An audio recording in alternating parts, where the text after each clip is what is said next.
Frank. Gracias, Carlos. Buenas noches, chicos. No, creo que la mayoría de mi información está aquí. Entonces, vamos a iniciar. Hola, chicos. Voy a presentar pantalla un ratito. Antes voy a poner en pantalla completa.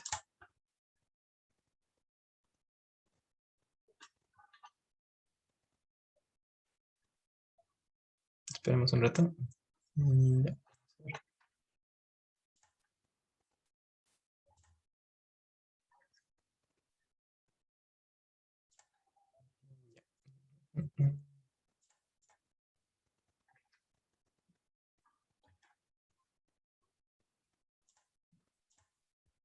Ya, me confirman por favor si se puede ver en pantalla completa. Eso me pasa que no se ve completo. Está cargando. Ya se ve. Bien, listo. Como Carlos ya lo dijo, mi nombre es Frank Sela y el día de hoy vamos a iniciar con este pequeño repaso o miniserie, ¿no? Sobre SARS-CoV-2. Como ya lo dijo, también van a ser repasos breves, más que todo para que queden claro algunos puntos. Y bueno, en este caso vamos a ver la estructura y replicación de SARS-CoV-2. Bueno, entonces vamos a iniciar con un pequeño, bueno, estas son mis filiaciones y ahora vamos a iniciar con la parte de la agenda y los objetivos que más que todo me propuse para esta charla. Vamos a ver la parte de generalidades, luego la parte de estructura y replicación, por lo que vinieron ustedes, y luego la parte de conclusiones y datos adicionales que bueno, les puede ayudar, ¿no? En algo, como dijo Carlos, ¿no? De parte clínica, fármacos. Y bueno, eso más que todo. Y bueno, mi objetivo más que todo es que se entienda bien la parte de estructura y replicación del SARS-CoV-2. Entonces, a manera de inicio, me gustaría que puedan ver este pequeño video. Creo que ya ustedes lo conocen, entonces se les va a hacer más conocido. Entonces vamos a ver, ¿me confirma si se puede escuchar? ¿Se escucha? No se escucha. Chismes. A ver. Bueno, pero creo que también se entiende. Vamos a ver un ratito. Si se puede escuchar tanto. A ver.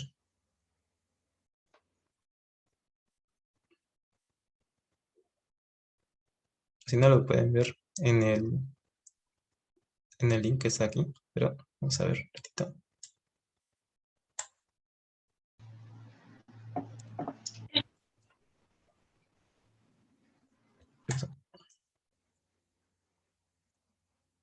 Bueno, si no escuchan, básicamente al inicio nos dice que la población no pide una cura y el doctor Giva dice que lo único que necesitan es descanso. Y lo único que les podrían dar son los placebos, ¿no? Y digamos, esta señora dice, ¿no? ¿Dónde conseguimos esos placebos?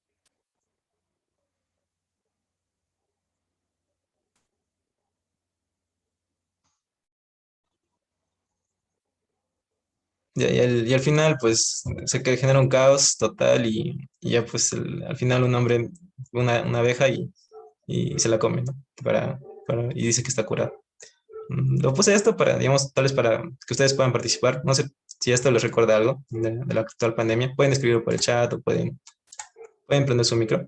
No sé, una palabra, un adjetivo, tal vez explayarse un poco más. Pueden sentirse libres de comentar.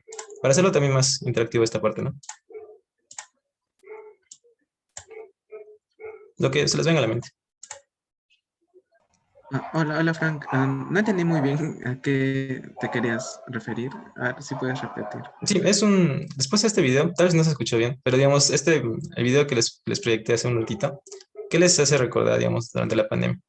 El caos, tal vez, o el hecho de que quieran conseguir más placebos o medicamentos para poder curarse. No sé, pueden comentarlo, lo que se les venga a la mente. Más que todo para que puedan, a manera de iniciar, que no sea tan monótona la ponencia. Como no se puede escuchar. A ver, ¿alguien se anima? La búsqueda desesperada del cuerpo. Claro, sí. Muy bien, Carlos. ¿Alguien más se anima? Lo que se les venga a la mente. Un comentario más y iniciamos ya para no extenderlo tanto. Y le doy un premio. Vamos, chicos, anímense. Porque es importante que también puedan participar ustedes.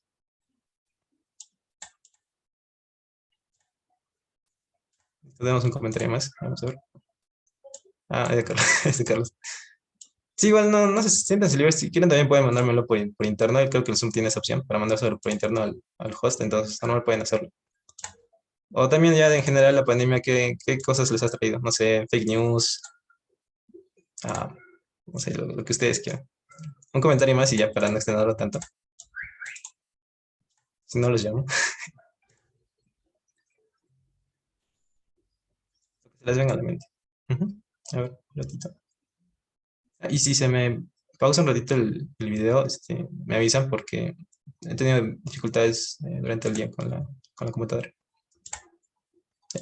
No, igual, si todavía no se animan a participar, está bien, vamos a ir avanzando y de todas formas vamos a ir viendo algunos puntos que, digamos, me recordaron este video por algunas unas cosas de teorías conspiranoicas y demás cosas. Ya, esto también ya les spoileó Carlos, quería que también participen, pero bueno. Am, para tener claro los puntos, por eso el título, ¿no? La estructura y replicación de SARS-CoV-2, porque vamos a hablar del virus, ¿no? Y no vamos a hablar de la enfermedad. Entonces eso tengamos en cuenta, ¿sí? Entonces, parece muy básico, pero es importante que tengamos esa clara diferencia, porque está bien que nosotros lo sepamos, pero también es importante que también debemos transmitir esa idea, ¿no? Entre virus y enfermedad, ¿sí? Eso tengan en cuenta. Vamos a ver. Carlos, ¿me puedes ayudar admitiendo a los chicos, por favor? Para que no me aparezca Sí, la parte sí, de nuestro. sí, estoy admitiéndolos. Sí, gracias, gracias. Listo. Entonces, vamos a ver ya, ahora sí, la parte teórica. Vamos a hacerlo también, tratar de hacerlo lo más entendible posible. ¿Listo? Entonces, tenemos que ver en la parte de generalidades que el coronavirus pertenece al orden nidovirales, a la familia Coronaviridae, a la subfamilia Coronavirinae y a los géneros, ¿no? Tenemos a los géneros alfa, beta, gamma y delta. Ojo, no confundirlos con las variantes, es muy diferente, ¿sí? Entonces, vemos esta división taxonómica, que no es necesario que también la sepamos al pie de la letra, pero es necesario que sepamos de dónde viene, ¿no? Entonces, tenemos al género alfa, beta, gamma y delta, de las cuales, un ratito, de las cuales, vamos a verificar un ratito acá.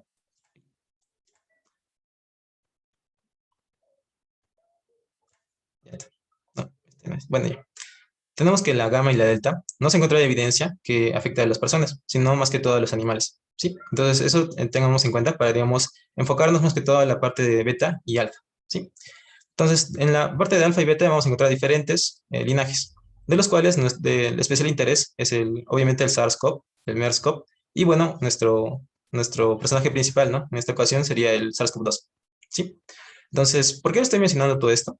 Porque una de las razones de que se haya avanzado tanto con la vacuna, con la investigación con respecto a SARS-CoV-2, es porque estos linajes que corresponden al SARS-CoV y al MERS-CoV son muy similares al que tenemos ahorita. ¿Ya? Entonces, tengamos eso en cuenta. Nuevamente, para recapitular, tenemos a la orden, familia y su familia. Aquí también pueden ver, este grafiquito es bastante clásico, que tenemos a la familia alfa, tenemos a los beta, otros beta y beta. Nuevamente beta. Sí, es bastante amplia. Luego tenemos a los delta, ya que tenemos a los gamma. ¿Sí?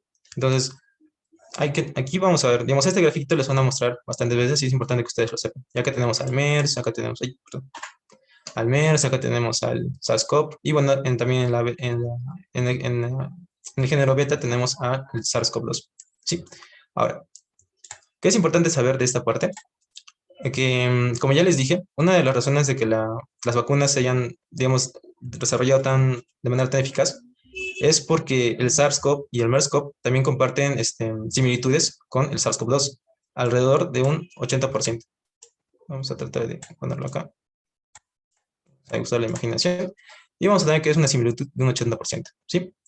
Ya, eso es digamos, una de las principales causas. Por otro lado, también tenemos que el SARS-CoV tiene una mortalidad de un 9%. O sea, de 100 personas, 9 personas van a fallecer de esta infección. El MERS-CoV tenemos que tiene una mortalidad del 30%. ¿Ven? Entonces es más mortal. ¿Sí? Entonces, ustedes se preguntarán, digamos, ¿por qué no se puso tanta preocupación a estos primeros virus si es que tenían tanta mortalidad? Es porque no tenían ese factor de transmisibilidad. Y eso es lo que hace que el SARS-CoV-2 no se haya afectado tanto, ¿no?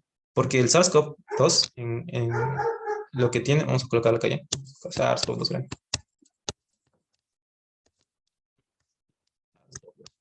Tiene alrededor de un 3% de mortalidad. Entonces, es mucho más leve en la parte de mortalidad que que sus contrapartes, ¿no? El SARS-CoV y el MERS-CoV. Y lo que lo diferencia o lo hace tan dañino, ¿no?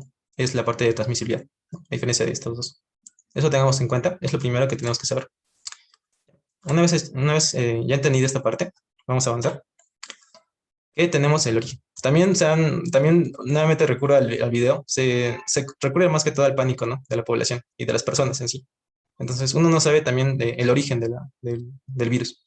Este virus es, muchas veces, ¿no? Uno cree que, o también las teorías dicen que es un virus artificial, que lo han creado en un laboratorio, pero la evidencia nos dice que este virus es más que todo de origen zoonótico.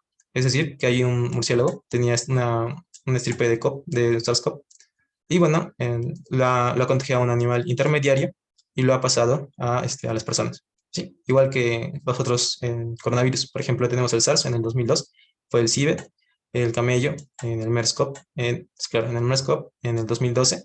Miren, 10 años de diferencia, acá 7 años para el COVID-19. Y miren cuántos años faltaría para que haya otra pandemia. Eso es lo interesante.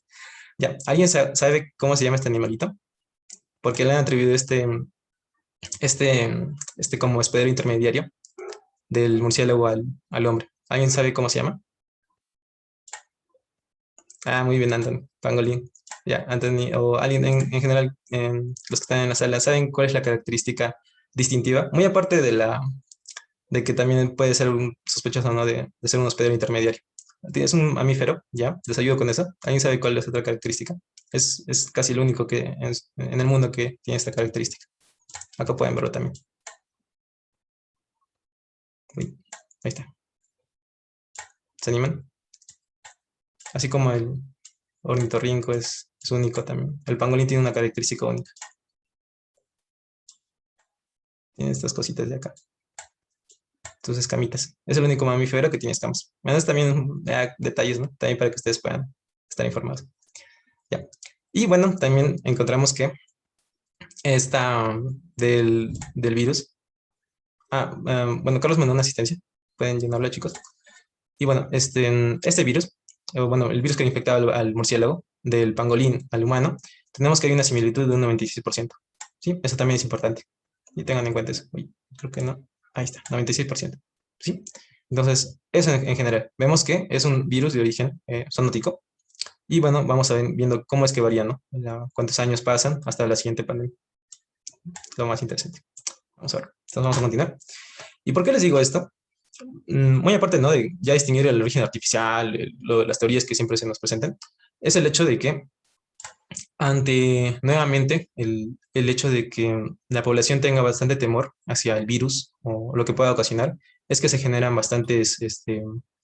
am, bastante caos, ¿no? En general. Por ejemplo, esta es una noticia me parece que hace poco también, no tengo tanta data, pero en general dice quema murciélagos por temor a contagios de coronavirus en Perú. Entonces, muy aparte de que, si bien acá se originó, ¿no? La primera parte, es muy importante conservar el ecosistema, que es muy organizado, muy consistente, pero al mismo tiempo es muy frágil. Y si, digamos, las personas afectamos a los animales que conservan este ecosistema, pues estamos yendo para mal, ¿no? Entonces, eso también tengan en cuenta. Relacionar más que todo, ¿no? La parte de la biología molecular nos explica bastantes cosas. Por ejemplo, acá ya estamos desmintiendo bastantes teorías, ¿no? Que se nos presentaban en redes sociales. Sí, entonces, eso tengamos en cuenta y por favor no ir al temor ni al pánico. Siempre tengamos de lado la ciencia para mantener la calma. Ya. Ahora, no nos asustemos con este gráfico, porque al inicio, digamos, puede pasar un poco complicado, ¿no? Siempre cuando tocamos genética es un poco complicado. Entonces, vamos a ver que es bastante simple este gráfico, así no parezca. Vamos a ver aquí. Esta es, digamos, la secuencia, ¿no? Para producir las proteínas del SARS-CoV. Entonces, aquí vamos a tener las dos protagonistas, si les pueden llamar así, las poliproteínas, que nos van a ayudar a posterior, creo que se quedan con ese nombre, poliproteínas, para la parte de replicación, ¿sí? Entonces, tenemos a las poliproteínas, tenemos a la proteína S, proteína E, la M, la N, ¿sí? Si quieren poner los nombres, espiga, membrana, nucleocápside y de envoltura, ¿sí? Ya, ahora, ¿por qué les digo esto? Porque este patrón se va a repetir y es constante. Si se dan cuenta, es constante este patrón. Vamos a ver. Tenemos a las proteínas S. La tenemos acá la proteína S, proteína S, proteína S, S, S, S. Acá tenemos a la proteína E, tenemos a la proteína E, la E, la M, la M, la M y la N. ¿Ven? Es el mismo patrón. Entonces, ¿qué es lo que los diferencia? Esto diferencia las proteínas accesorias, ¿sí? Las proteínas estructurales, estas que están de color gris, son las proteínas estructurales. Y las que están de color azulito son las proteínas accesorias, ¿sí? Y las poliproteínas son estas de color más azulito, más oscuro, ¿sí? Entonces acá también tienen una pequeña leyenda. Poliproteínas, proteínas estructurales y las proteínas accesorias, ¿sí? Entonces, ahora que ya lo vimos mejor, ¿ven? Lo que tienen que fijarse es más que todo ver las proteínas estructurales, ¿ven? La S, y se repiten, ¿ven? Se repiten a cada rato. Y lo que las diferencia a cada una de los linajes del SARS-CoV o de los coronavirus, perdón, es que esas proteínas accesorias, pero en general las proteínas estructurales son las mismas, ¿sí? Ya está. Eso también ténganlo en cuenta. Ya. ¿Y ahora por qué les explico esto?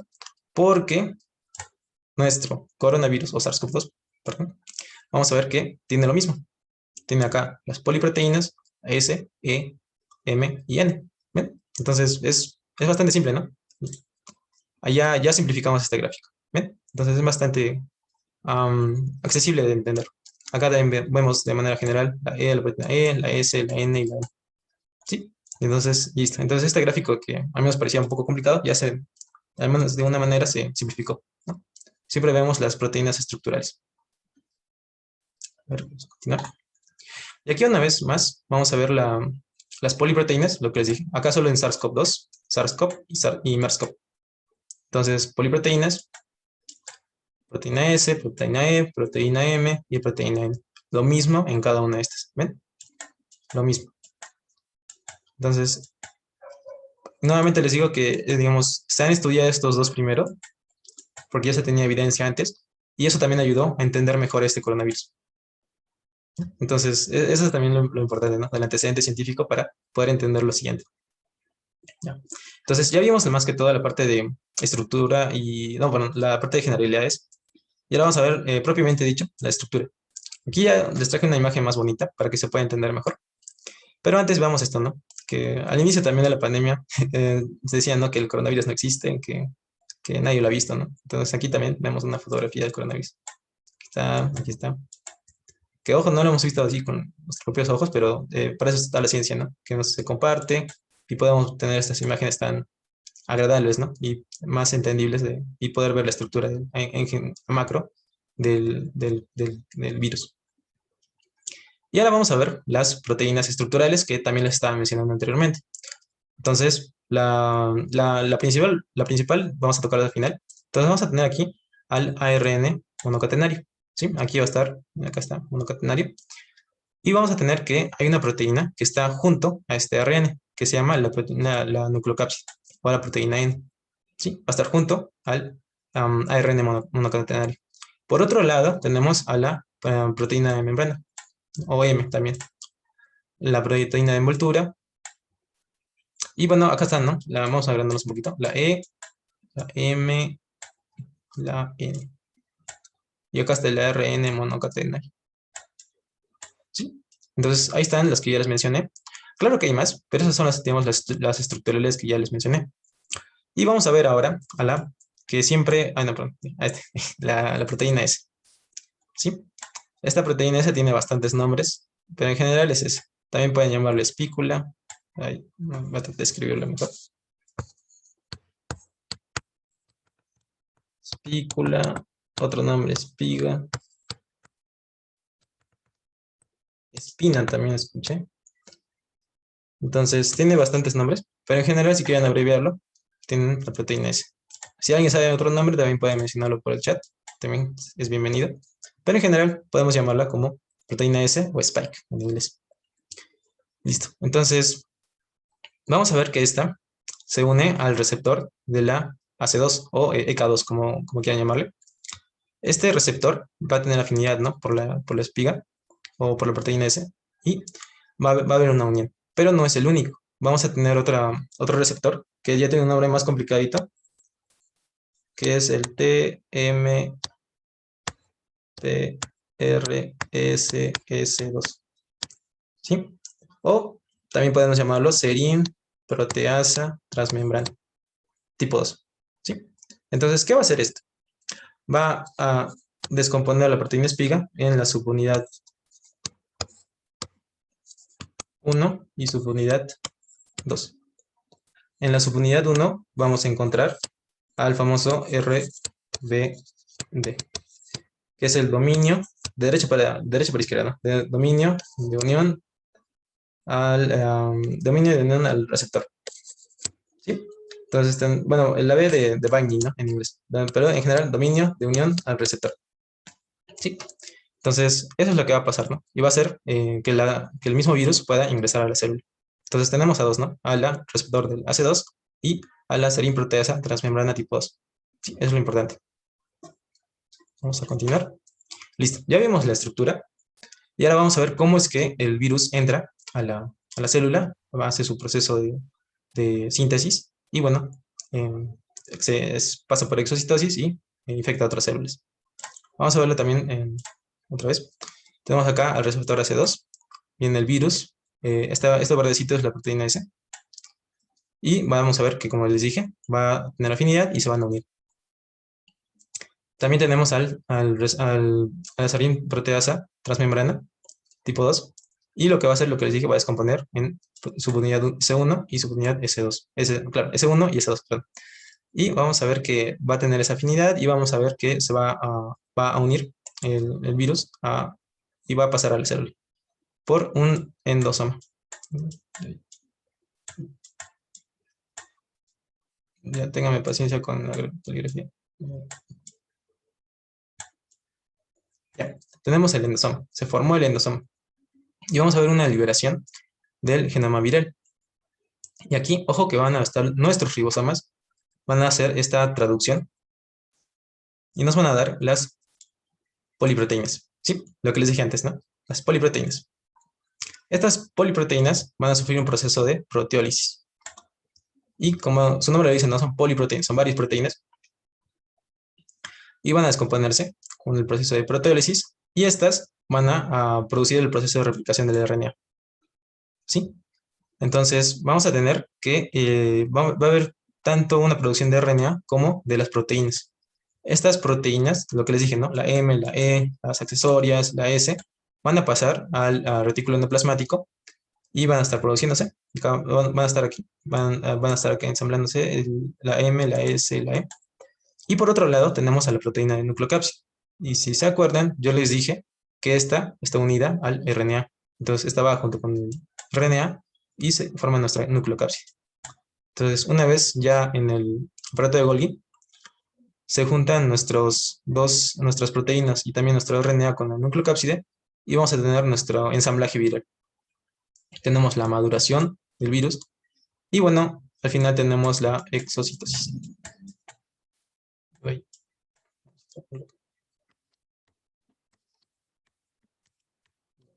Tenemos la exocitosis, ¿sí? Y vamos a ver que el virus va a seguir infectando a más células. Y ojo que esto es solo una. Y tenemos que hay una carga viral bastante alta, entonces vamos a ver que van a seguir y seguir haciendo este proceso y vamos a tener más infección hacia el cuerpo y hacia las células, ¿no? En general. Entonces, ya sabemos cómo es el proceso de replicación, ya sabemos la estructura. Entonces, ¿esto para qué me va a servir? Siempre tenemos que preguntarnos, ¿para qué me sirve saber todo esto? Justamente nos sirve para a poder aplicar algunos inhibidores de este proceso de fijación, de replicación, ¿no? del virus. Entonces, los más importantes, y tal vez los que más hemos escuchado, es la famosa hidroxicloroquina. Y también el lopanavir, no, lopinavir y el ritonavir. Sí, esos vamos a tocarlos principalmente. ¿Por qué? Porque antes, ¿no? Se recomendaba hidroxicloroquina o se proponía, ¿no? Hidroxicloroquina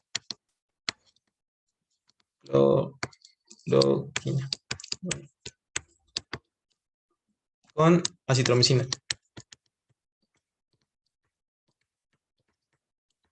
¿Sí? Y bueno, ahora sabemos que no tiene esta evidencia científica para poder aplicarlo, ¿no? Incluso ya no se recomienda. Y bueno, lo que se proponía antes era que, en teoría, esto podría hacer que dos cosas. Uno, que evitaba la unión del virus hacia la célula y que en caso de ya se formara el endosoma, este endosoma se destruiría y en consecuencia el virus se degradaría. Entonces, eso, digamos, era en teoría. Pero en la práctica, con los ensayos clínicos aleatorizados y etcétera de estudios, se ha demostrado que no tiene efectividad, ¿no? Eso es lo primero. Pero lamentablemente también existen todavía médicos que todavía lo recomiendan, ¿no? Entonces, eso también tenemos en cuenta.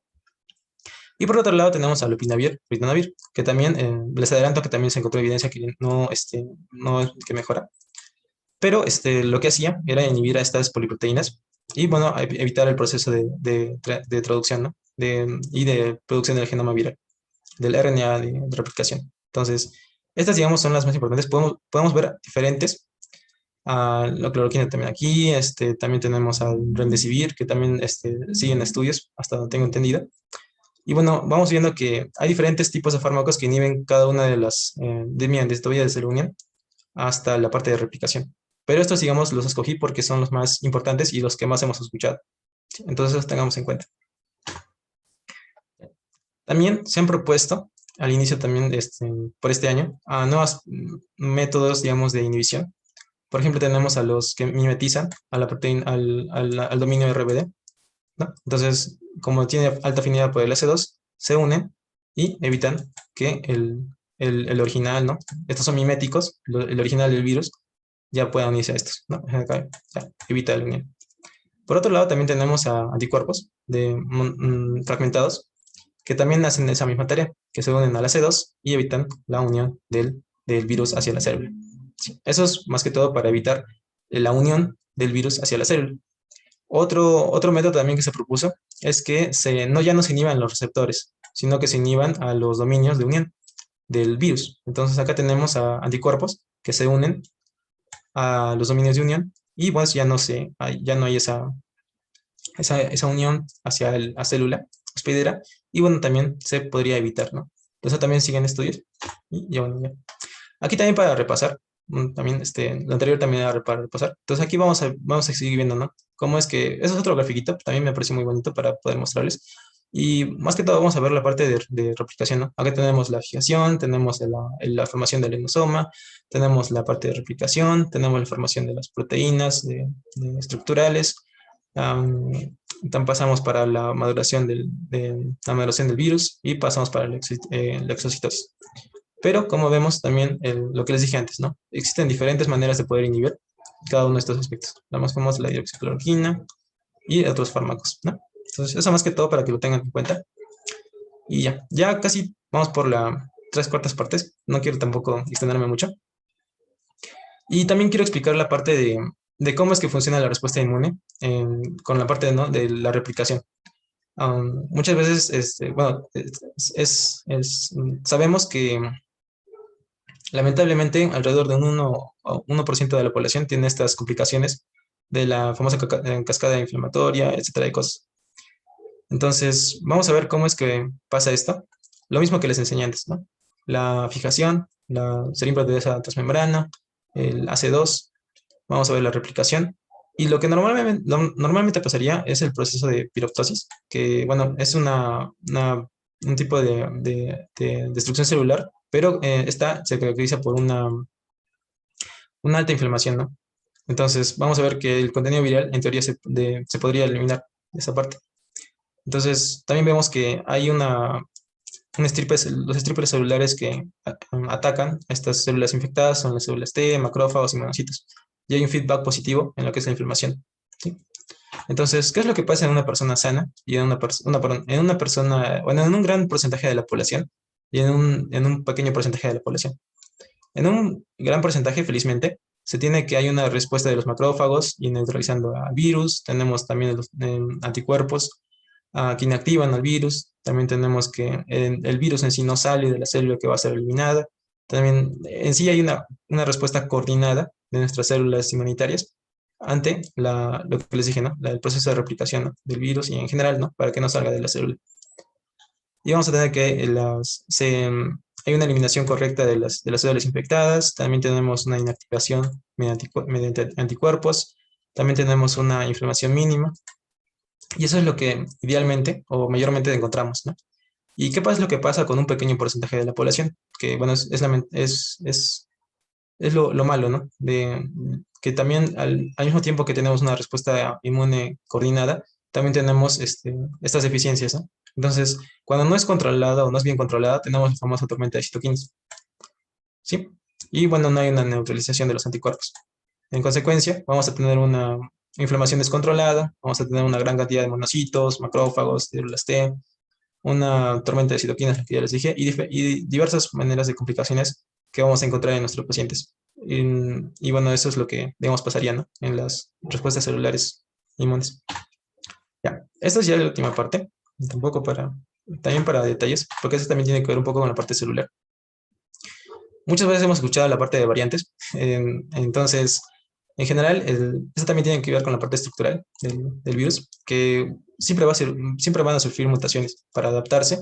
Y bueno, dentro de estas mutaciones, pues vamos a encontrar que algunas son agradables o favorables al virus. Y bueno, en consecuencia vamos a tener que son más prevalentes, ¿no? Y vamos a encontrar, digamos, la variante del Reino Unido, que tiene en total 18 mutaciones, de las cuales esta de aquí, la N51Y, es la que le va a ayudar a tener una mayor afinidad de unión. Es lo que hace que sea más infecciosa, ¿no? Más afinidad de unión. O sea, de lo que ya tenía afinidad del AC2 con el virus, con la proteína Spike, va a tener aún más unión, ¿no? Por esta mutación que tiene aquí. Y así vamos a tener diferentes mutaciones características que van a hacer que estas variantes sean de preocupación, ¿no? Entonces, ya esta es la última parte. ¿Cuándo es que nosotros llamamos una variante de preocupación y una variante de interés? Entonces, básicamente, cuando es de preocupación, obviamente, como su nombre lo dice, es que es preocupante, ¿no? Entonces, tiene que cumplir estas características, al menos una o más, que hay un aumento de transmisibilidad, que sí cumplen estas, y hay un aumento de virulencia, además de que hay una disminución de la efectividad de medidas sociales y de salud, incluida, ¿no?, la vacuna. Y bueno, las variantes de interés son las que también sufren mutaciones, pero digamos no cumplen con estas características y en general son encontradas pues en varios países. Y bueno, tenemos acá nuestra variante, la variante lambda, que bueno, felizmente es de interés todavía. Y bueno, no es de preocupación. Ya, aquí tengo una pregunta. ¿Alguien sabe, digamos, por qué la OMS le ha cambiado el nombre a las variantes del Reino Unido? Porque yo puedo fácilmente decir el Reino Unido, Sudáfrica, Brasil e India. ¿Alguien sabe las razones? Bueno, una razón, ahí también puede comentarlo.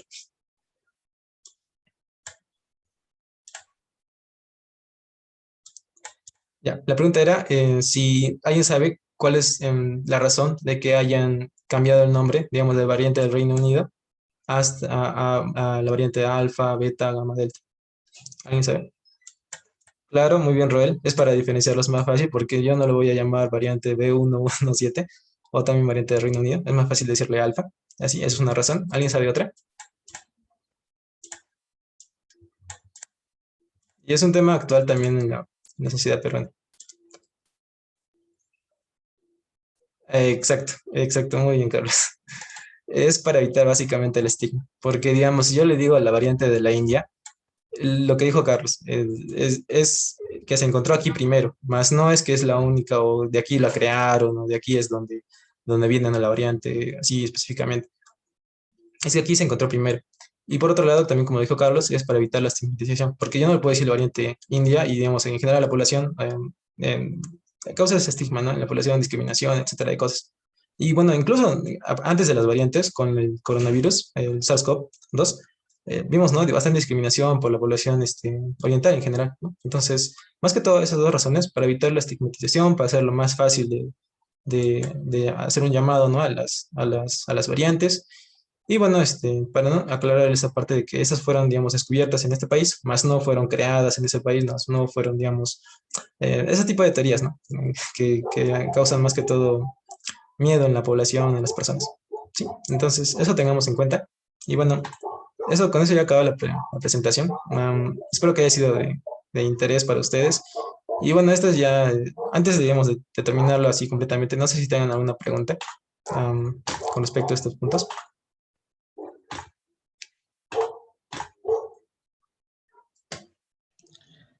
Sí, Frank, Y ¿puedes Carlos. volver a la diapositiva de la replicación?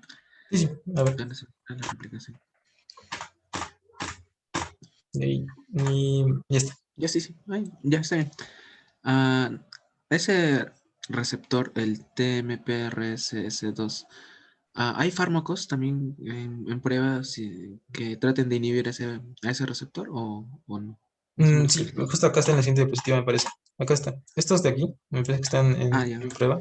Sí, pero bueno, si quieres, digamos, para probarlos, plausibilidad biológica, me parece que eso estaría más interesante para una siguiente ponencia, tal vez para discusión de un artículo. Y bueno, sí sería más interesante, ¿no? La charla. Pero más que todo para darles una visión general.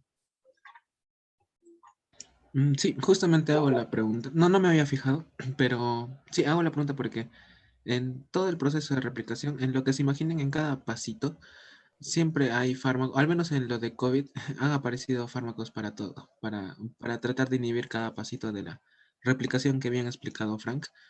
Y justamente eso evidencia la explotación científica de artículos científicos respecto a COVID-19. Cualquier aspecto que se imaginen de COVID-19 de seguro ya está estudiado en este año y medio de pandemia.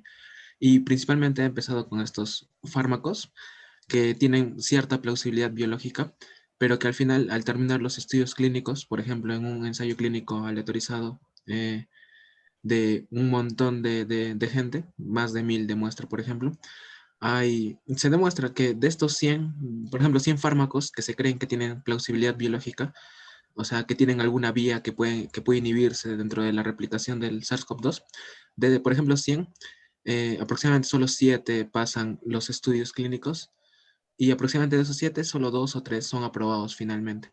Por ejemplo, en un inicio se hizo el primer fármaco me parece que fue la hidroxicloroquina, como mencionó Frank, y justamente en un ensayo no randomizado, no aleatorizado, o sea, de menor calidad que un ensayo clínico aleatorizado, se demostró que sí tenía efectividad no efectividad, sino que reducía la cantidad de carga viral de SARS-CoV-2 en pacientes que tenían COVID. Y en base a ese artículo, en base a ese artículo científico, varias organizaciones, incluso la OMS o países de primer mundo como Estados Unidos o Gran Bretaña, empezaron en sus guías de práctica clínica para el tratamiento de COVID, empezaron a poner a la hidroxicloroquina como una posible cura para la COVID-19, pero luego de un mes o de inmediato, me parece, a la semana o 2 semanas de que salió ese artículo científico, varios científicos de otros institutos, de otras organizaciones, criticaron el artículo porque era de muy baja calidad y principalmente solo se demostraba que reducía la carga viral. La carga viral puede ser importante, pero no es un desenlace clínico importante. Por ejemplo, les hago la pregunta, ¿a ustedes les interesaría que un fármaco les baje la carga viral o que les alivie los síntomas o que los evite de morir? Eh, yo creo que sería lo más importante lo segundo que mencionaba, lo tercero, ¿no? Que lo salve de morir y que reduzca la cantidad de los síntomas o la gravedad de los síntomas y que no necesariamente les baje la carga viral. Entonces, los ensayos clínicos que se hacen en fármacos sobre COVID-19, para que sean tomados un poco más en cuenta, tienen que evaluar esos desenlaces clínicos, a ver si este fármaco me disminuye la mortalidad, me disminuye la gravedad de los síntomas, me disminuye la cantidad de tiempo en que estoy enfermo. Esos son los desenlaces clínicos importantes y no necesariamente la carga viral. Pero bueno, como fue el primer artículo que salió, el de la hidroxicloroquina, todos empezaron a hacerle caso y hasta ahora incluso pueden verlo en nuestro país. O bueno, creo que ya no veo, pero hasta hace 6 meses podían ver que pacientes se automedicaban con hidroxicloroquina. Y ahora con ivermectina también. Ivermectina también es otro fármaco que tiene plausibilidad biológica y es por eso que se estaba intentando hacer algunos estudios, pero al final en los estudios clínicos, ensayos clínicos aleatorizados, se demostró que no tiene efectividad para reducir la cantidad de muertes o la gravedad de los síntomas. Entonces, simplemente como corolario es decirles que de 100 fármacos que tengan esa plausibilidad biológica que bien explica Frank, pocos al final van a ser realmente efectivos. Pero es un primer paso identificar esa plausibilidad biológica. Si es que no tienes una base biológica, ¿cómo te metes a los estudios clínicos? ¿Cómo experimentas más? Entonces, es una base, es un primer paso el determinar que un fármaco tenga plausibilidad biológica y eso es lo importante de esta ponencia, o una de las cosas importantes de esta ponencia, que las investigaciones en fármacos usualmente empiezan con la determinación de si el fármaco tiene o no plausibilidad biológica. Nada más, simplemente era mi aporte, Frank. Muy buena ponencia, además. Si tienen alguna pregunta, como consulto Frank, háganla tranquilamente. Estamos para responderle. Sí, gracias, Carlos. También si quieren aportar también como Carlos, es bienvenido, ¿no? Siempre es bueno que podamos participar. Am, a ver, a ver, ya. En lo que van escribiendo sus preguntas, am, ya terminando la parte, ay, adelante. Ya. Ayer fue el Día del Estudiante de Medicina peruana, entonces, bueno, también para am, saludarlos a todos, felicitarlos a todos por su labor como estudiantes de medicina. Y bueno, es una frase de Daniel Cid Carrión, que bueno, hasta ahora les toca a ustedes terminar la obra comenzada, siguiendo el camino que les ha trazado. Es una también para terminar bien la ponencia. No, nada más, y en general también recordarles que el día de hoy es el aniversario de la reincorporación de Tacna, no solo peruana, así que si tienen algún familiar tacneño, ustedes son de Tacna, o tienen algún compañero, conocido, amigo, pues, felicítenlo. Y bueno, nada más. Y no sé si tengan alguna pregunta o tal vez se le escribieron, o un aporte. Si no, también tengo más diapositivas para eso. Ahí está una pregunta. Ya, es una buena pregunta. Esa estaba, bueno, no terminó las diapositivas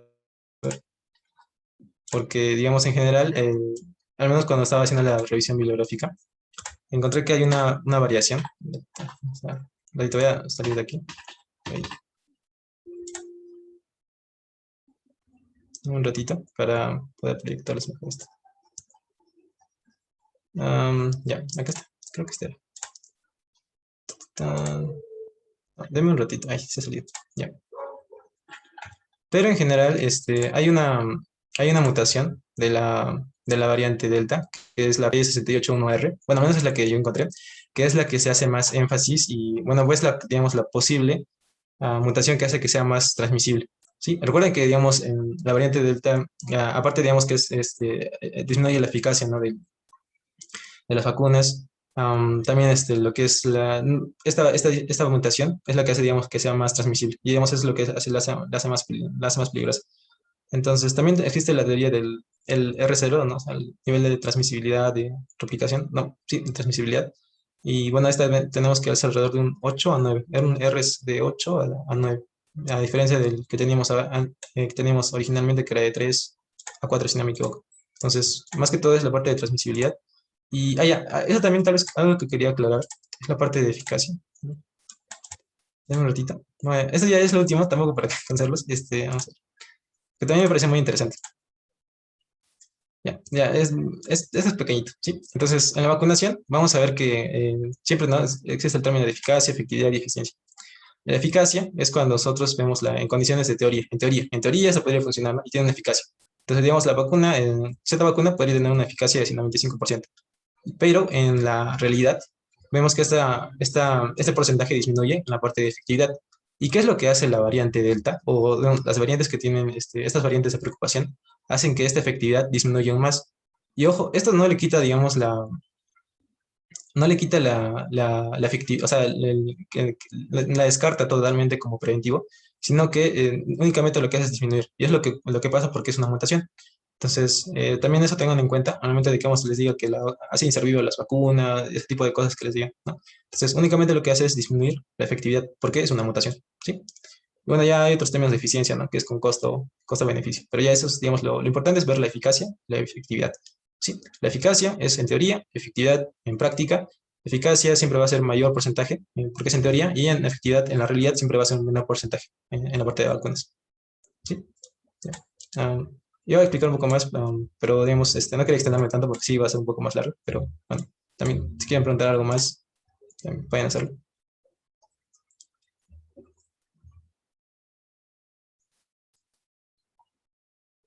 Pero en general es, digamos, para no, tampoco no quería desviarme del tema, pero ya es en general todo. No sé si tengan otra pregunta, duda, sugerencia, aporte también. Bienvenido. Voy borrando esto.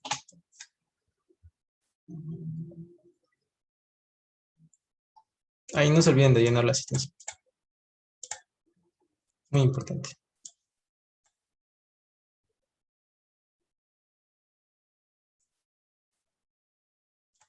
Ahí está. Álvaro. Sí, por adelante, Álvaro. Ahí ya me acuerdo tu nombre de Zoom. Hola a todos. ¿Me escuchan? Sí, te escuchamos.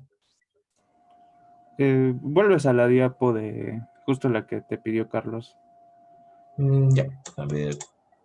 ¿Es de replicación? ¿Está? ¿O quieres la de fármacos? Es exacto, la de fármacos. Ya voy a presentar. A ver. ¿Se ve completa? Sí, Ya, chévere. ya. Una pregunta. ¿No es cierto? Ese gráfico nos muestra, bueno, los fármacos que han estado en estudio que tenían al menos in vitro efecto contra la infección del SARS-CoV-2. Mm, Actualmente, de todos los fármacos que están ahí, ¿sacarías alguno que ya se use?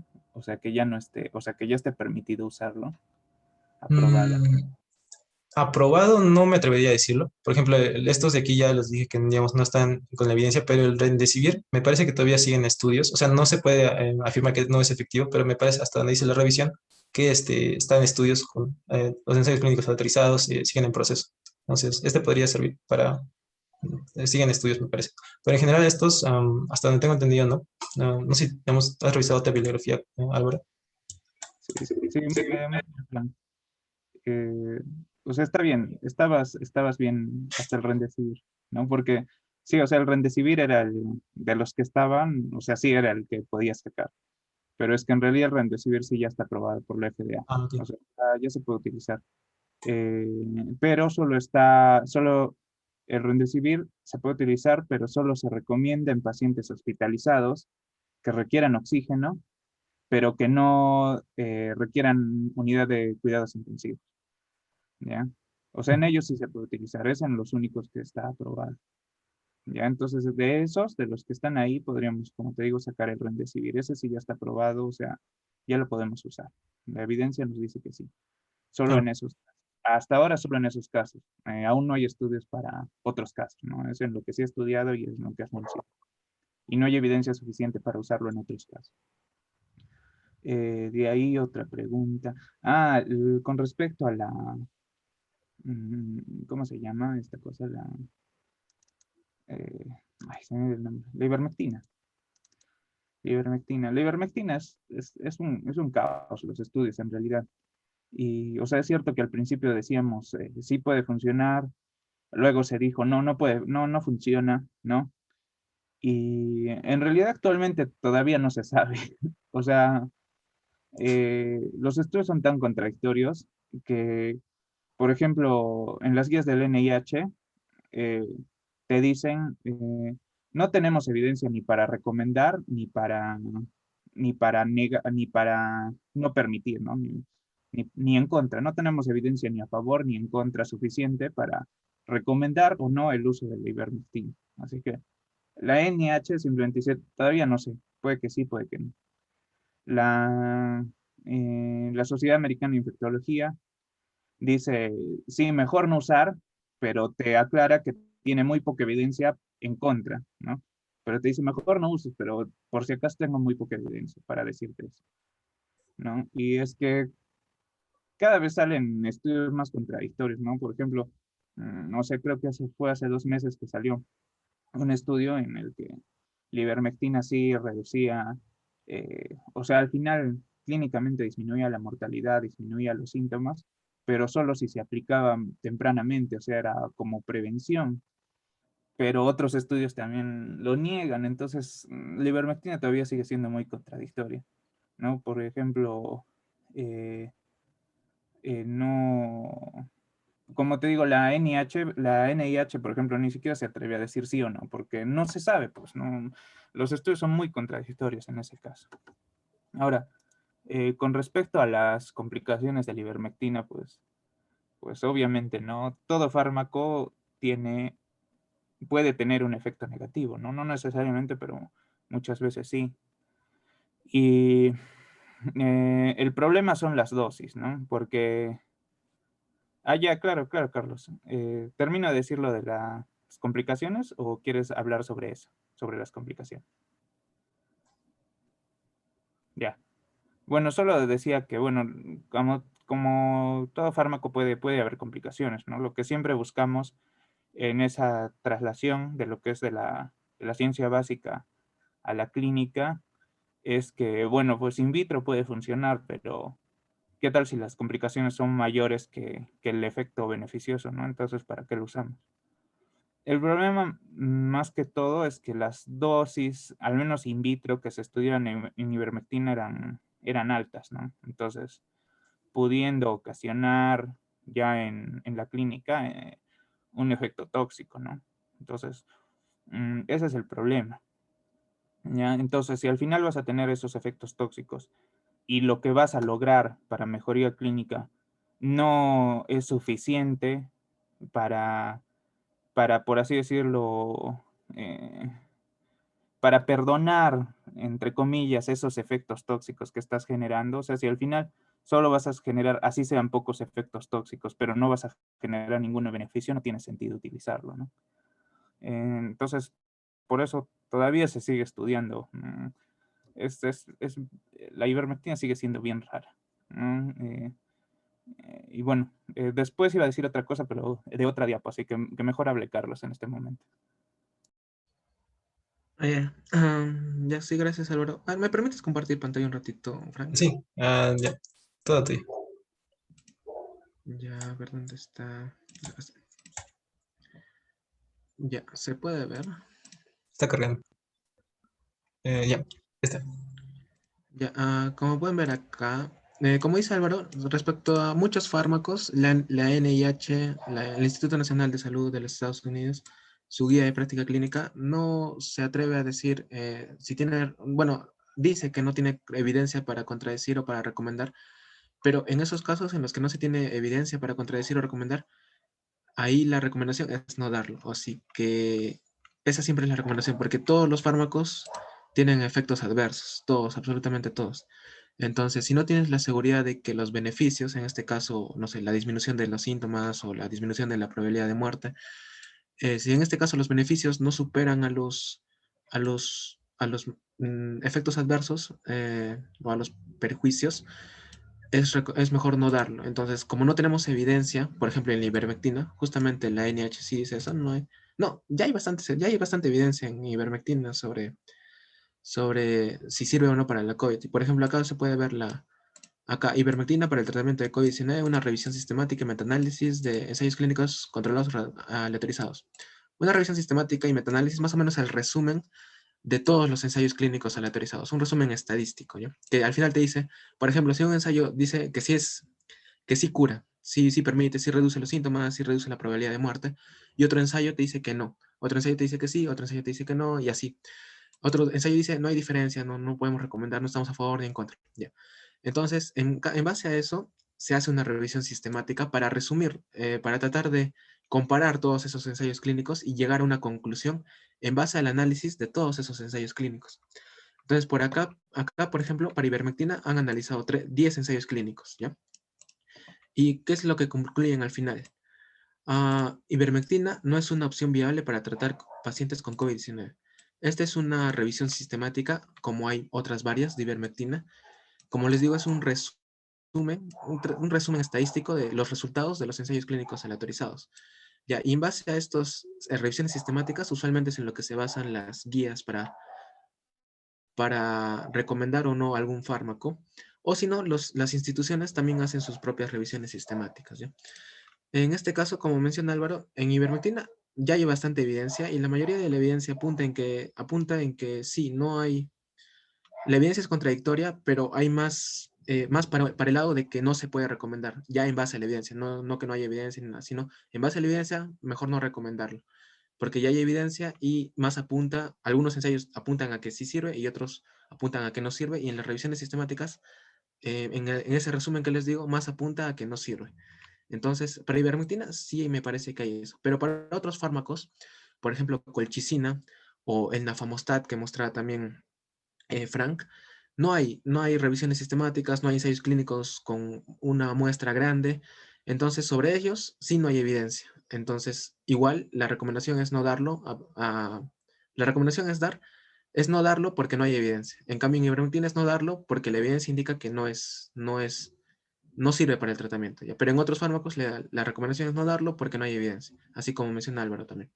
Simplemente era para mencionar esto. Y otra duda era que Álvaro te preguntó qué fármaco de esos estaba aprobado. Yo creí que era el opinavir, ritonavir, pero viendo, si no se ha evidenciado. No encuentro las guías del INIH.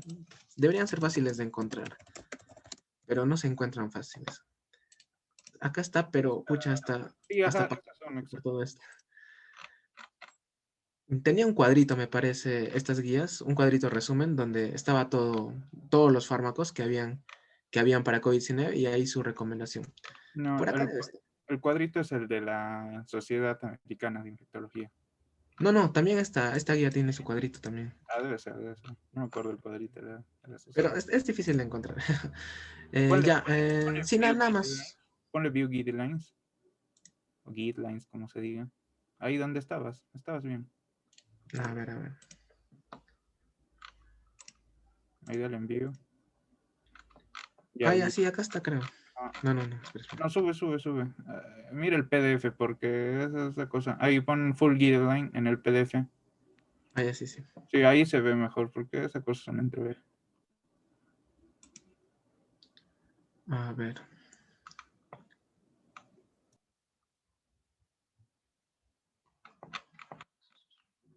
Pero sí, solo quería confirmar eso, que el opinavir y ritonavir no era el recomendado. Remdesivir era el recomendado, me parece. Ya, sí creo que al final tiene sus tablitas. A ver, ojalá tenga pues sus tablitas. ¿Dónde están sus tablitas?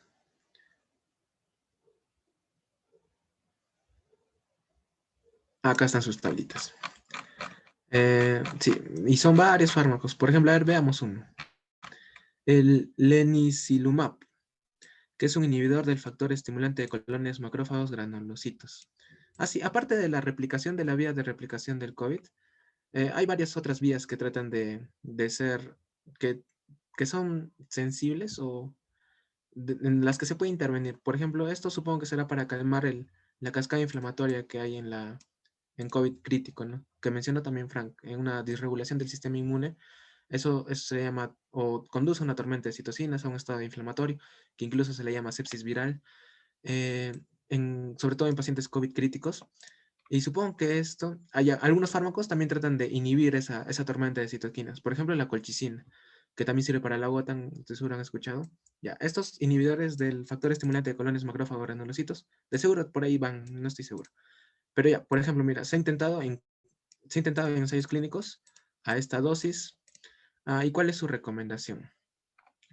Data no disponible. Comments. No, este no es el cuadrito entonces. No es el cuadrito. Hay un cuadrito donde te dicen a favor, en contra, el grado de evidencia, si es Con alto o bajo. crucecitas. El grado de la ¿Qué? evidencia te lo dan con crucecitas. Es el de la Sí. Sociedad Americana de Infectología. No, pero sí lo había visto también en línea. Está ahí. Ya, la cosa es que eso ya es un tema netamente metodológico, no vamos a andar en eso. Pero más o menos va por ahí la aprobación de fármacos para cualquier enfermedad, en este caso para COVID-19. Ahí te dicen evidencia a favor, evidencia en contra. En caso de que no haya evidencia, me parece que se llama puntos de buena práctica clínica y algo así. Sí, no, estos no son los cuadritos. Esos cuadritos se llaman tablas SOF, Summary of Findings, resumen de las evidencias, y ahí te dice eso.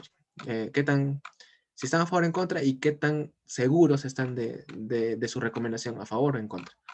Eso ya es un tema netamente metodológico, no vamos a andar en eso. Pero sí, hay esos cuadritos como menciona Álvaro. Eso sí es netamente mi aporte, nada más. Gracias. Voy a dejar de compartir. No, espera. Esto más. A ver. A la guía de práctica clínica de e-salud de COVID-19 ha salido y es la única la única buena guía de tratamiento de COVID. Y me parece, a ver, no se comparte mi pantalla, ¿verdad? No se está viendo las diapos que estoy presentando.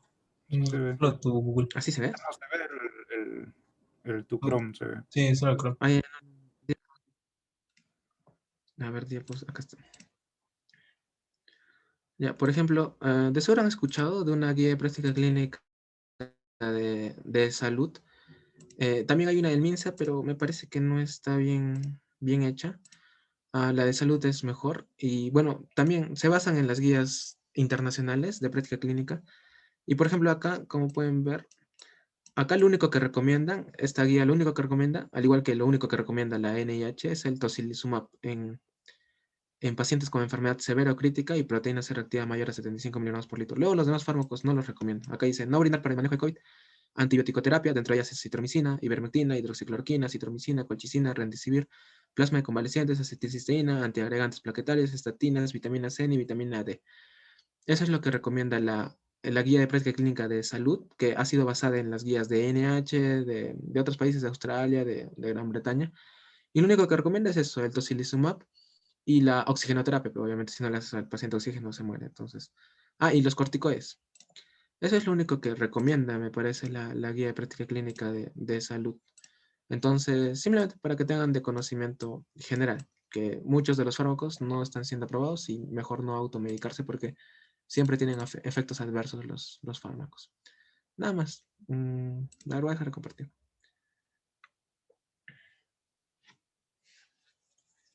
¿Algún aporte más, Álvaro? ¿O Frank? ¿O alguno más que quiero compartir? Creo que Álvaro. Bueno. Ya. No, bueno, sí, sí, muy bien, Carlos. Y gracias por mostrarnos ese ensayo, el metaanálisis, justamente. Está bastante interesante. Y sí, pues tienes razón, efectivamente, lo que es, cuando la evidencia es muy contradictoria, y no se sabe, pues a sabiendas de que siempre hay efectos adversos, pues mejor no dar, ¿no? Pero, pero sí, pues en realidad sí, como que sí hay evidencia, tienes razón, ¿no? Sí hay bastante evidencia en ivermectina, solo que a veces puede ser contradictoria, ¿no? Pero está interesante ese metaanálisis que mostraste. Eh, ya, Frank, algo más que iba a decirte. En la diapositiva en la que se ve la estructura del gen, ¿la puedes mostrar? Sí, a ver. Ay, aquí. Sí, exacto, exacto. Ahí, chale, ratito. Ok. Ya, acá. Ya, exacto. Ya, solo quería hacer, o sea, lo has dicho todo bien, está completamente bien. Solo es un aporte más. Para que vean que esto es aún más sencillo de lo que parece, ¿no? Que como dijo Frank, que es en realidad sencillo, puede parecer complicado, pero no. ¿No? Algo que puede algunos, digamos, y ahora qué pasó aquí, ¿no? Como Frank lo dijo en todos los coronavirus, como vemos las mismas proteínas, ¿no? O los mismos genes. Pero, ¿por qué en la imagen que dice viral particle, ¿no es cierto? Se llama poliproteína 1A y poliproteína 1B, pero en la imagen de abajo se llama ORF1A y ORF1B. O sea, son lo mismo. ¿Por qué se llaman distinto? ¿No? Entonces, no solo es aclarar por si alguien no lo sabe, seguro muchos también ya lo saben, ¿no? Pero tampoco se confundan, en sí sí es lo mismo. Lo que pasa es que en la imagen de arriba que dice viral particle, como dice particle o particle, ¿no? A lo que se refiere es a la proteína, ¿no? O sea, a la secuencia de aminoácidos. Por lo que del 5', lo que empieza el 5' y se va a 3', ¿no? Yendo hacia allá. Como es una proteína, son aminoácidos, pues se llama poliproteína 1A y se llama poliproteína 1B. Y acá, ¿por qué se llama en la de abajo, en la imagen de abajo a la derecha, por qué se llama ORF1A y ORF1B? En realidad es lo mismo, pero acá estamos hablando del gen, ¿no? Si nos damos cuenta al final, termina en un 3' con un uracilo, ¿no? Bueno, es una ARN mensajera. Bueno, no es una ARN mensajera en sí, es el ARN del virus, ¿no? Es un ARN porque es un virus ARN, es un material genético, ¿no? Entonces, cuando hablamos del gen, o sea, de secuencia de nucleótidos, ya no de aminoácidos como la proteína de arriba, no le podemos decir poliproteína, pues porque no estamos hablando de una proteína, estamos hablando del gen, ¿no? De una secuencia ya no de aminoácidos, sino de nucleótidos. Por lo que en ese caso se llama marco abierto de lectura, ¿no? O Open Reading Frame. Entonces, por eso se llama ORF, pero es 1A y es 1B. Entonces, cuando vean, digamos, estas dos imágenes, pueden confundirse, ¿no? Y decir, ¿por qué acá se llama PP1A y por qué acá se llama ORF1A? O sea, ¿es lo mismo o son distintos? O en todos los coronavirus se llama PP1A y en el SARS-CoV-2 se llama ORF1A, ¿no? En realidad es lo mismo, ¿no? Sino que una imagen nos está hablando de la proteína y la otra imagen de abajo nos está hablando del gen. No, solo eso quería aportar para que alguien que por primera vez vea esos dos términos no se vaya a confundir, ¿no? En realidad está hablando de la misma estructura, solo que en uno está hablando de la secuencia de nucleótidos y en uno está hablando de la secuencia de aminoácidos. Bueno, yo eso quería decir, Frank. Sí, gracias, Laura. Gracias, Carlos, por los aportes. Siempre es bueno que se pueda dialogar con estos puntos. No, sí, en serio, gracias. No sé si alguien tiene otra pregunta, también otro aporte, también es bienvenido. Ah, si no, pues creo que te dejo la palabra, Carlos, para... Ya, y no se olviden de llenar la asistencia otra vez. Yo invito a Kevin a aportar algo, porque yo sé que él siempre tiene algo, si es que tienes algo que decir, Kevin, no sé. Hola, ¿se me escucha? Sí, te escucho. Bueno, mm, bueno, lo que yo pienso que es más relevante en cuanto a la fisiopatología del virus es más, como sabemos, el 85% o incluso más de los pacientes desarrollan un cuadro leve. Entonces, la mayoría de tratamientos que van en contra de la replicación viral solo serían efectivos en las personas que están cuando se infectan en el inicio, no los primeros días del inicio de la infección, pero ese tipo de, de periodo de ataque para el tratamiento es muy limitado. Es difícil que se inicie una persona el tratamiento justo en esos primeros 10 días. Por ejemplo, el Remdesivir solo se recomienda los primeros 10 días de iniciar la infección en pacientes que tienen alto riesgo de inflamación y que tienen un cuadro severo, ¿no? Entonces, por eso la mayoría del tratamiento más se enfoca en las complicaciones o la severidad, ¿no? Entonces, por eso yo pienso que sería importante bueno, no supongo que se va a hacer, ¿no? Una ponencia sobre determinantes de la severidad del COVID-19, que creo que es lo que más se relaciona con el riesgo de mortalidad. Por otro lado, lo demás estaba muy bien, me ha gustado bastante la ponencia, que algunas cosas yo no recordaba. Y no, eso sí me importa. Sí. Gracias, Kevin. Chicos, no sé si alguien quiere otro aporte. Está interesante el diálogo. Ujú. Creo que ya no. Mm, Ah, Entonces, te dejo la palabra, Carlos. Una pregunta antes de que acabe. Ok. No sé las siguientes ponencias, obviamente, pero ¿va a haber una de fisiopato o algo así?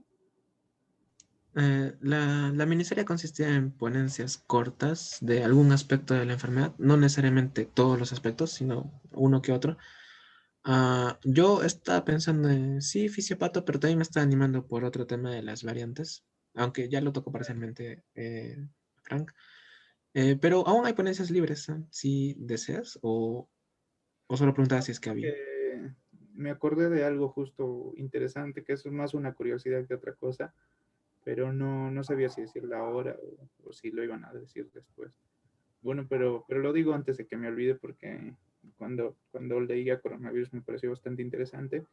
Es que En la parte de la infección, ¿no? Puedes poner la diapo 12, Frank. No, no importa que lo agrandes, así nomás.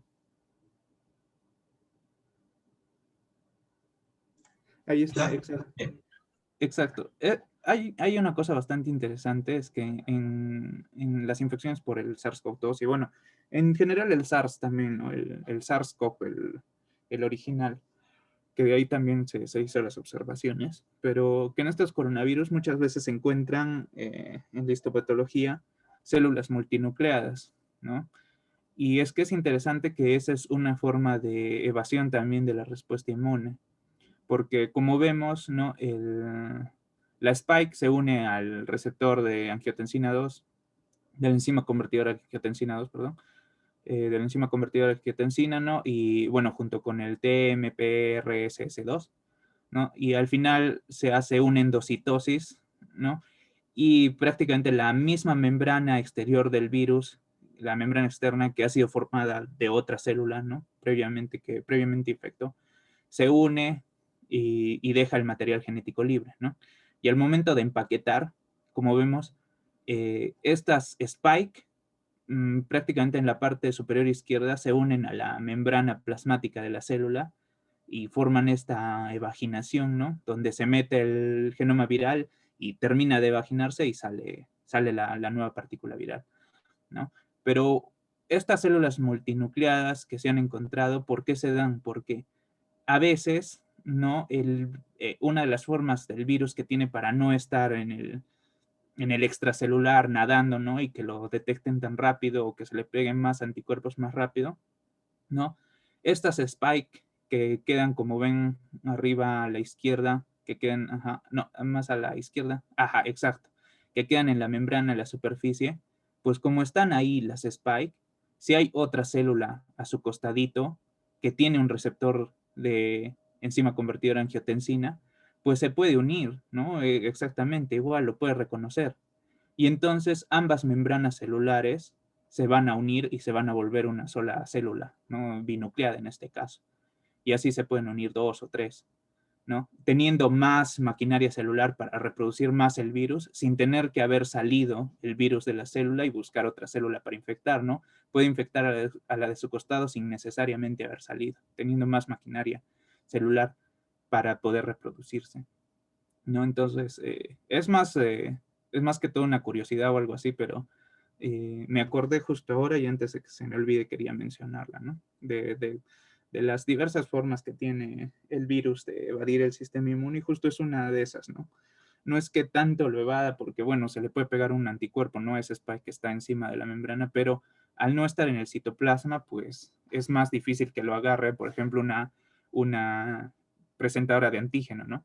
Ya que no está flotando por ahí, entonces es más difícil que lo agarre, ¿no? Y simplemente se fusiona y se fusiona y va fusionando células y así obtiene más maquinaria sin necesidad de, de salir completamente de la célula, ¿no? Bueno, y eso sería mi aporte. Y finalmente, dar las gracias a todos por su asistencia también y sobre todo a ti, Frank, ha sido una ponencia bastante interesante y has revisado muchas cosas, ¿no? Y gracias, Carlos, también por mostrarnos también esos estudios y por hacernos recordar, ¿no? A todos y bueno, en general, una muy buena revisión, ¿no? Muchas gracias también por permitirme asistir. Gracias. Ya. Gracias, Álvaro. Gracias, Carlos, en general de todo lo que han aportado. Y también todos los que han asistido. Es también muy bueno recibir su retroalimentación. Ahora sí, te dejo la palabra, Carlos. Ya, sí, Frank, gracias. Ya eso me parece que sería todo. No hay más aportes, comentarios. Buena exposición, bastante concisa y para comentar bastante al respecto, ¿no? De eso se trata. Nos hemos excedido bastante el tiempo. Se suponía que se iba a dar hasta las 7 máximo, pero ya pues estos aportes a veces son interesantes, son chéveres. Supongo que se han quedado por eso, porque les parece interesante. Ya pues si no hay más comentarios, nada, para mañana probablemente haya una exposición. Recién estoy viendo, justo ahora que Álvaro menciona sobre mecanismos de evasión del SARS-CoV-2, me estaba interesando ese tema, pero no sé si lo termino a revisar para mañana. La segunda ponencia está a mi cargo y entonces pensaba ya hacer un tema, pero creo que voy a hacer ese de mecanismos de evasión que me parece interesante. Entonces, tal vez es mañana o durante la semana o ya la siguiente semana. Ya se les va a estar comunicando y ya pues eso sería todo. Para finalizar, algún comentario, no sé, de los asistentes, ¿qué les pareció? ¿Interesante, aburrido? Palteamos. O divertidos. A ver, un comentario. Sí, sin temor, sin temor. A ver, por ejemplo, a Karen Riveros. ¿Estás ahí, Karen? Sí, buenas noches con todos, sí estoy. Hola, Bueno, hola. me pareció muy interesante la ponencia, habían cosas que realmente desconozco que me han llamado la atención y también me han llamado quizás a seguir, a buscar y ampliar esas cositas, ¿no? Cosas nuevas que ustedes comentaban, como me gustó la forma en cómo complementaban la información. Ya hablaba uno, ya hablaba otro, pero hablaban con cosas nuevas, cosas productivas y cosas que enriquecían prácticamente la exposición, la ponencia. Ya. Muchas gracias, Karen. Gracias, gracias. A ver, un otro comentario más. Anthony, David, ¿estás ahí?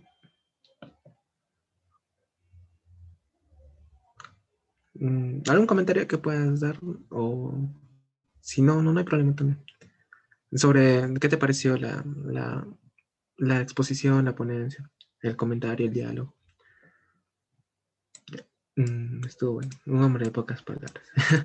Ya está bien, chicos. Gracias por quedarse. A eso de los medicamentos. Sí, es bastante interesante. Ya pues, chicos, gracias por quedarse. Esperemos que puedan asistir a las siguientes. En caso de que quieran ser miembros, les haya interesado esto de los mecanismos moleculares y su aplicación clínica, va a haber una convocatoria. Esta semana va a salir, lunes o martes va a salir una convocatoria para que puedan ser miembros de la Asociación de Estudiantes de Medicina Molecular. Y ya, nada más. Eso sería todo, chicos. O sí, mejor esperar la convocatoria, que ya es próxima. Pero también pueden unirse a la M en cualquier momento del año. Solo me avisan por interno. No sé si tienen mi número. Al WhatsApp no me avisan. Ese es mi WhatsApp. Me avisan mamá. Pero mejor esperar la convocatoria que ya es cerca, ¿no? En caso de que no haya convocatoria, ahí recién, en cualquier momento me pueden escribir y ya se pueden unir a la Asociación de Estudiantes de Medicina Molecular. Nada más, eso es todo. Muchas gracias por asistir. Muchas gracias, Fran. Muchas gracias, Álvaro, Kevin, por sus aportes. Eso es todo. Gracias. Tengan buena noche, buen fin de semana.